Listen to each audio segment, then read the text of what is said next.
برادران ملت اسلامیہ، معزز سامعین کرام، السلام علیکم ورحمۃ اللہ وبرکاتہ۔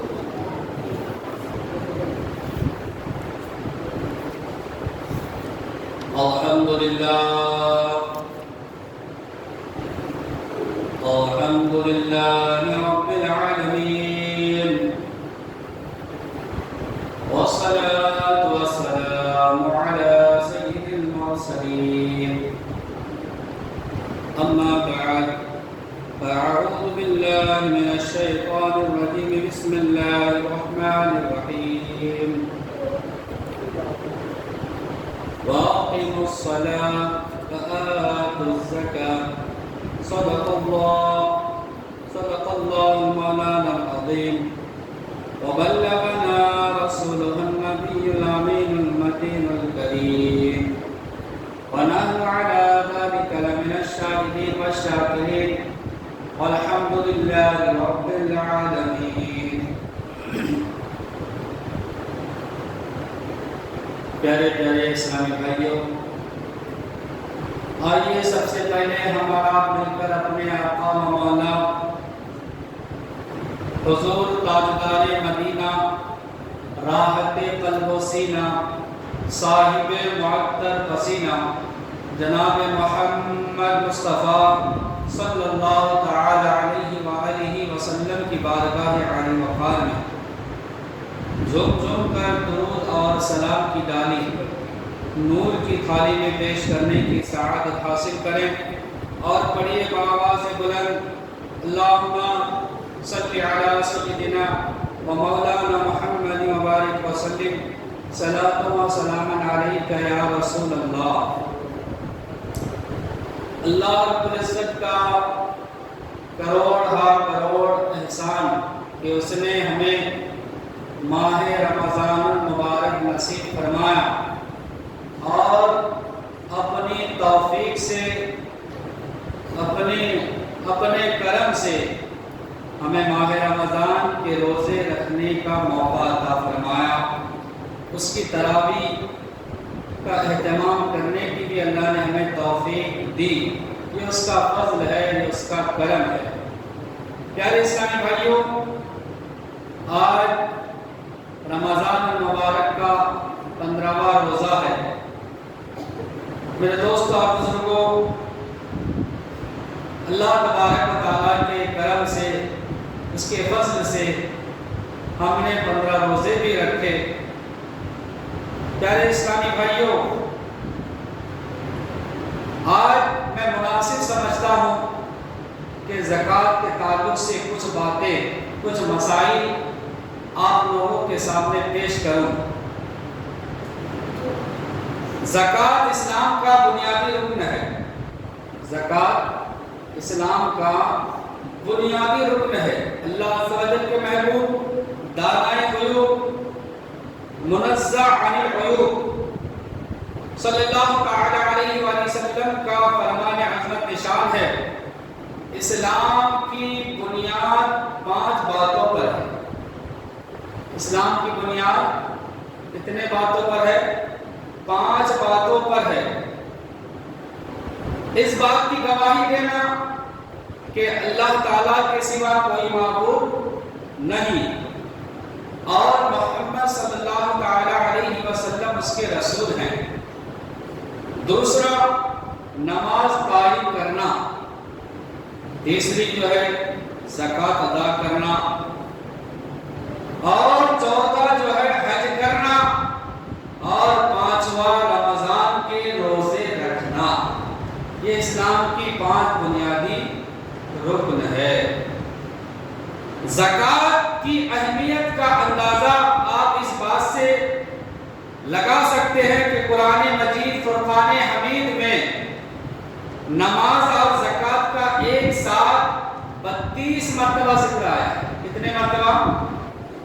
32 مرتبہ۔ نماز اور زکوٰۃ کا ایک ساتھ کتنے مرتبہ آیا ذکر؟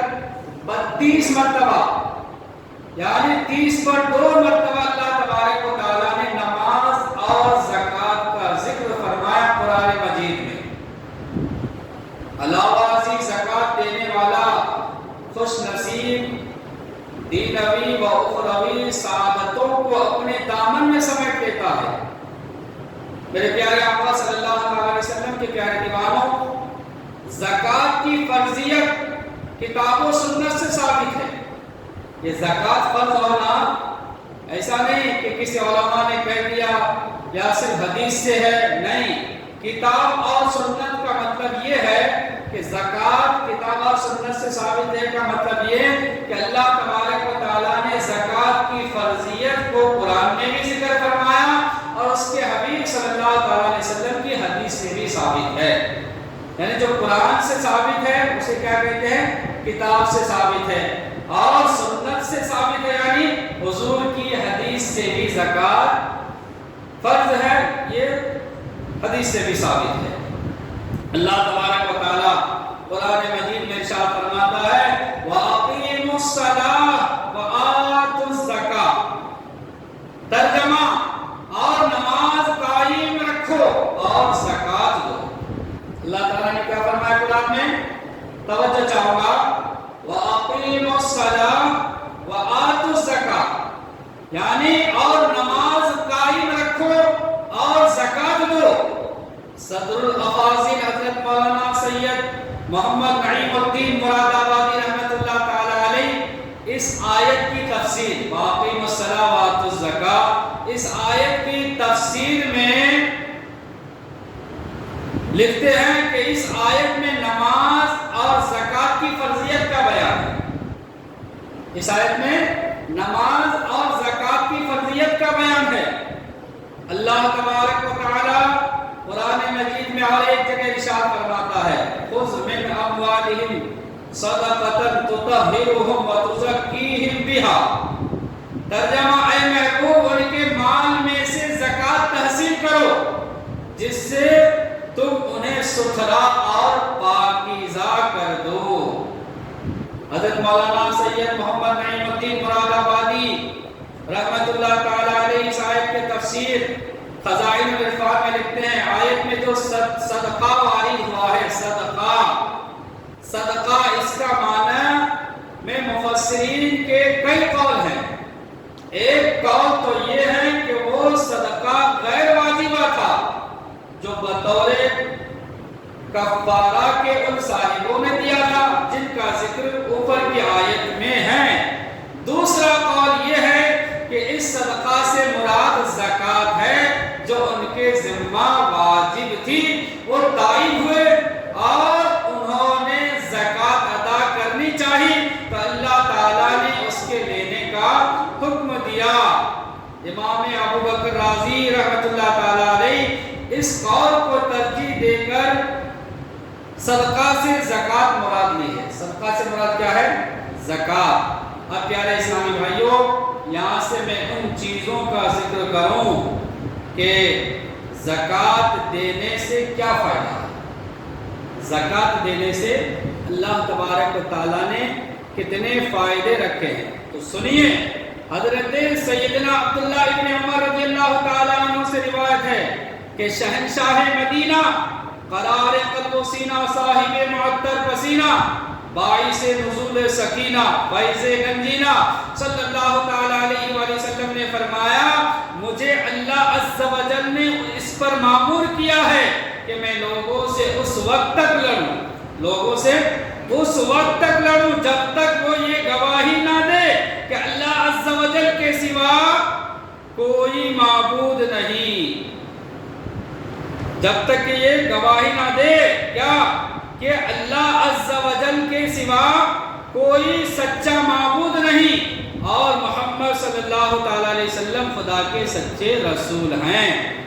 ٹھیک طرح نماز ادا کرے، زکات دے، بس اگر ایسا کر لے تو مجھ سے ان کے مال اور جانیں محفوظ ہو جائیں گے سوائے اس سزا کے جو اسلام نے کسی حد کے سلسلے پر ان پر قائم کر دی ہو۔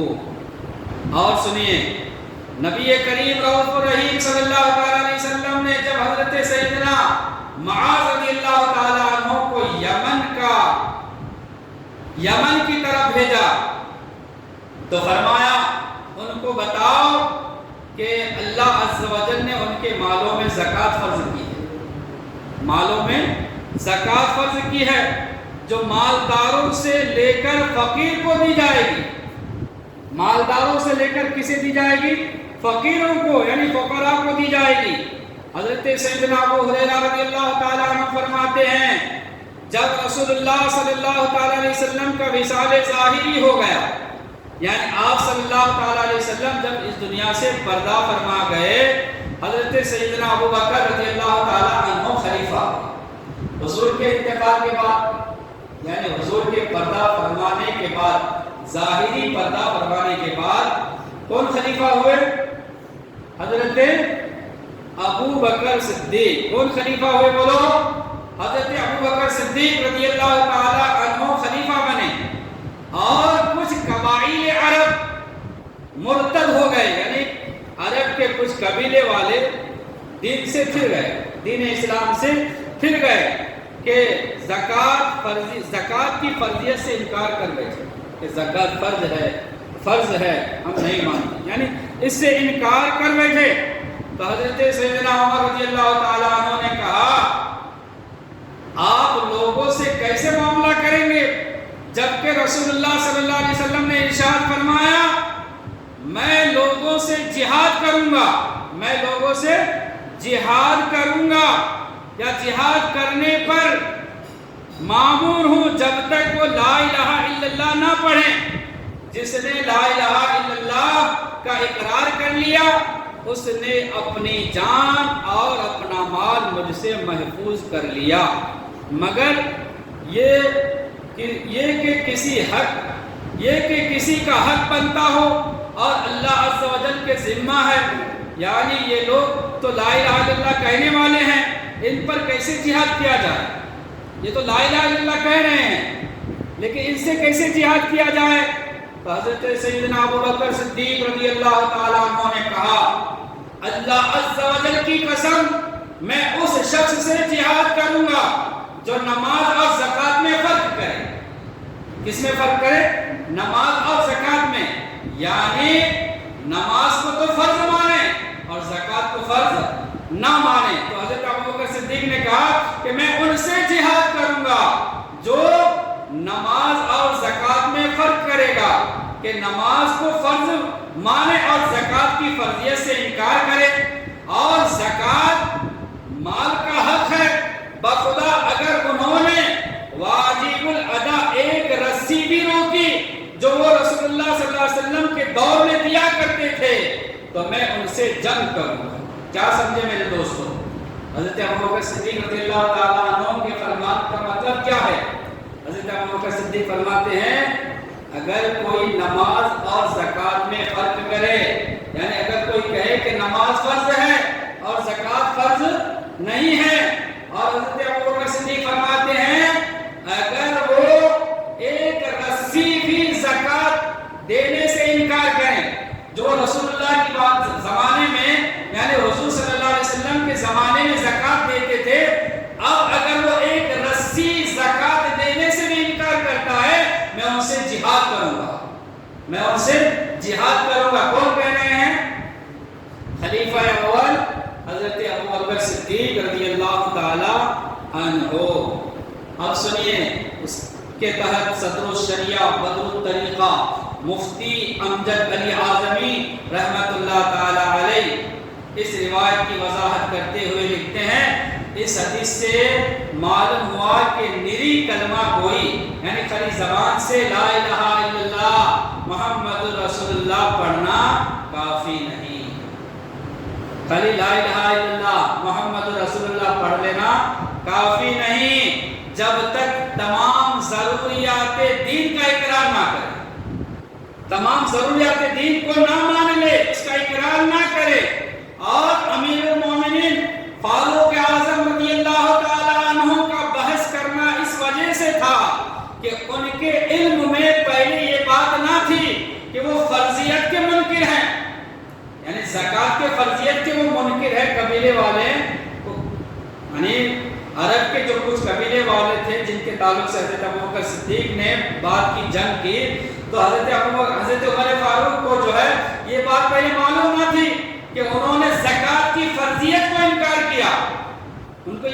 معلوم نہ تھی کہ وہ فرضیت کے منکر ہیں، یہ خیال تھا کہ زکوٰۃ دیتے نہیں ہیں۔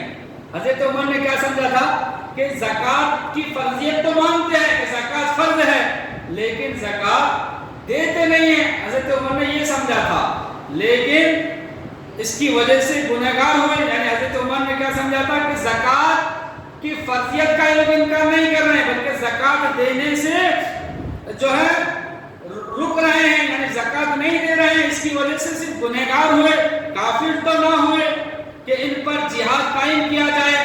مگر جب معلوم ہو گیا تو فرماتے ہیں میں نے پہچان لیا کہ وہی حق ہے۔ کون؟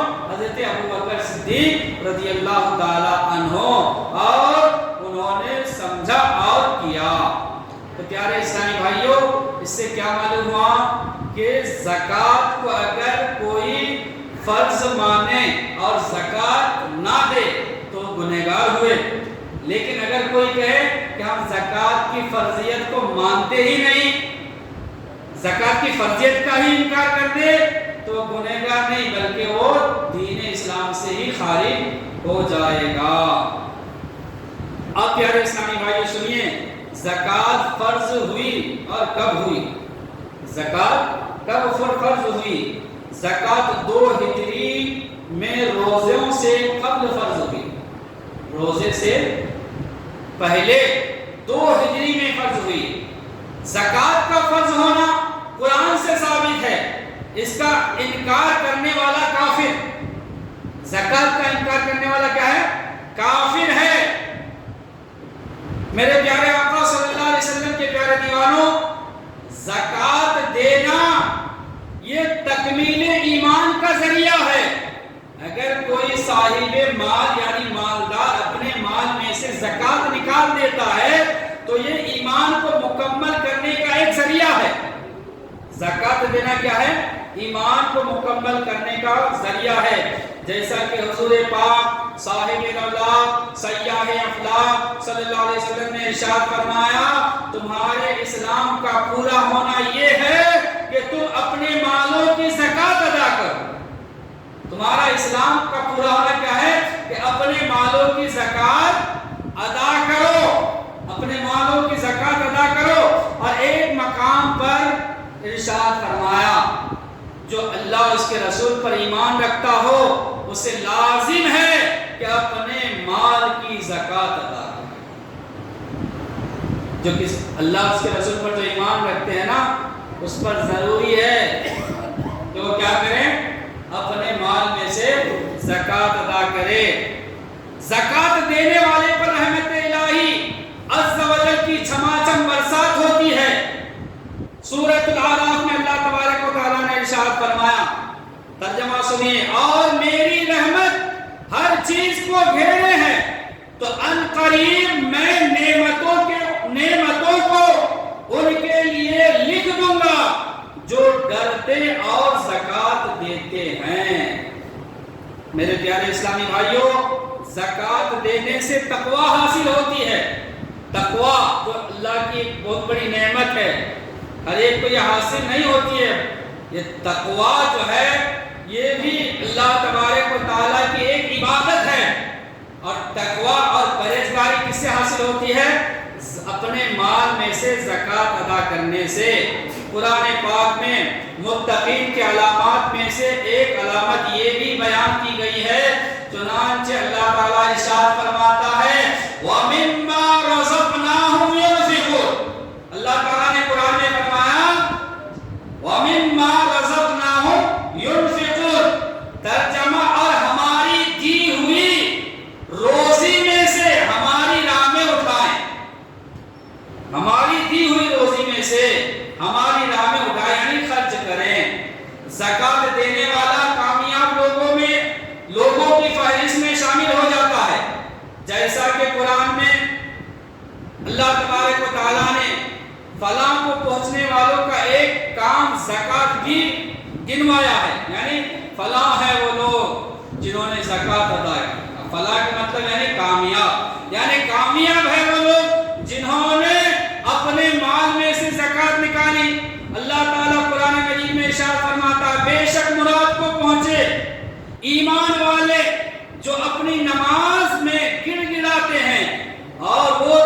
کسی بےہودہ بات کی طرف التفات نہیں کرتے اور وہ کہ زکات دینے کا کام کرتے ہیں.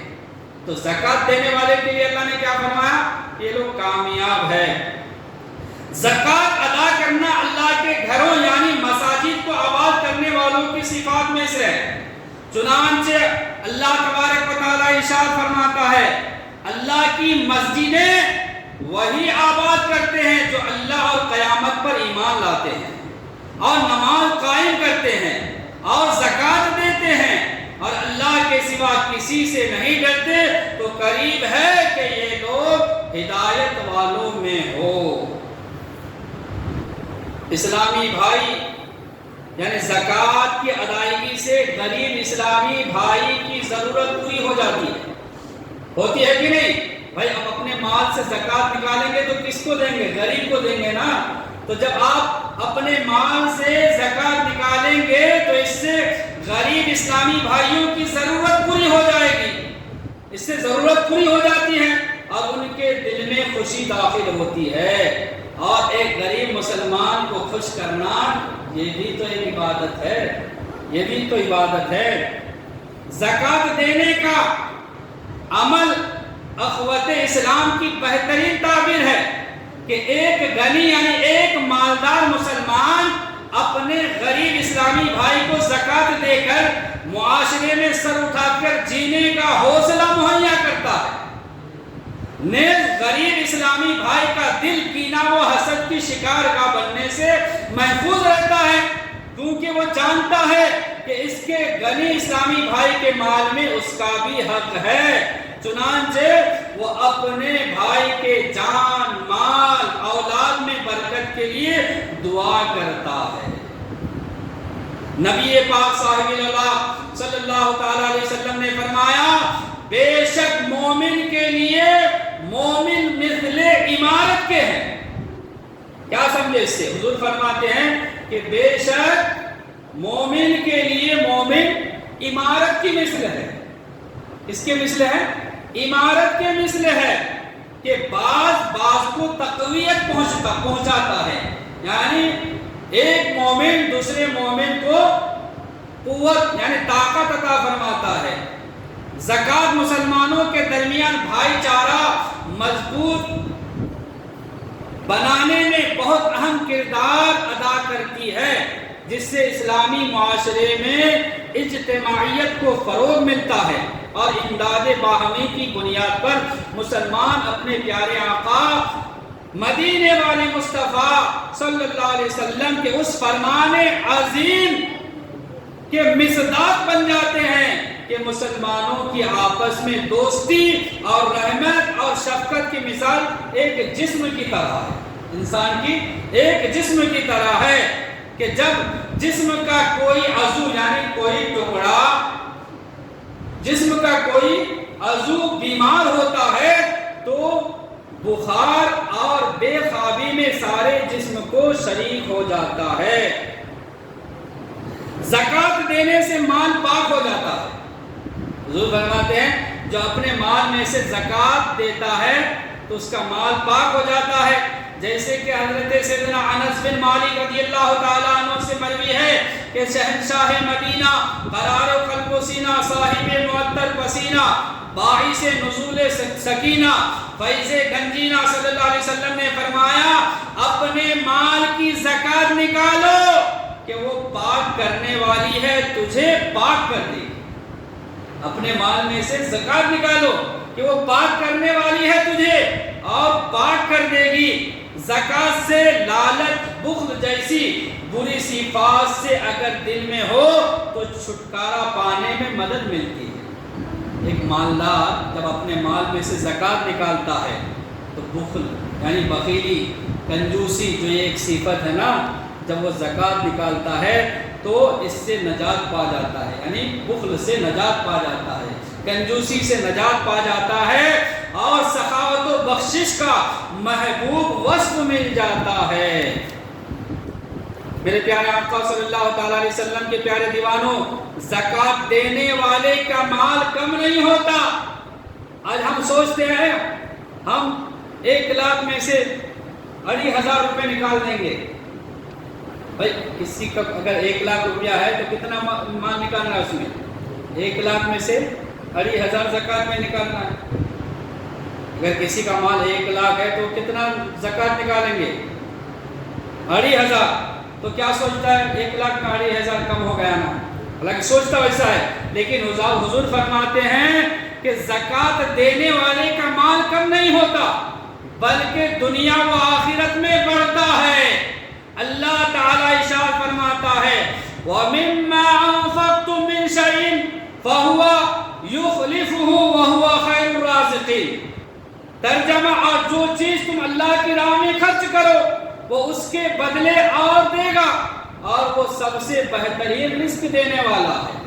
میرے پیارے آقا صلی اللہ تعالیٰ علیہ وسلم کے پیارے دیوانوں، ایک مقام پر ارشاد ہوتا ہے، ترجمہ خری سنیے، وقت کی نزاکت کو دیکھتے ہوئے میں صرف ترجمہ آپ کو سنا رہا ہوں، قرآن کا آیت نہیں پڑھ رہا ہوں۔ سنیے ترجمہ، اللہ تعالیٰ فرماتا ہے ان کی کہاوت جو اپنے مال اللہ کی راہ میں خرچ کرتے ہیں، اپنے مال کو اللہ کی راہ میں خرچ کرتے ہیں، اس دانا کی طرح ہے۔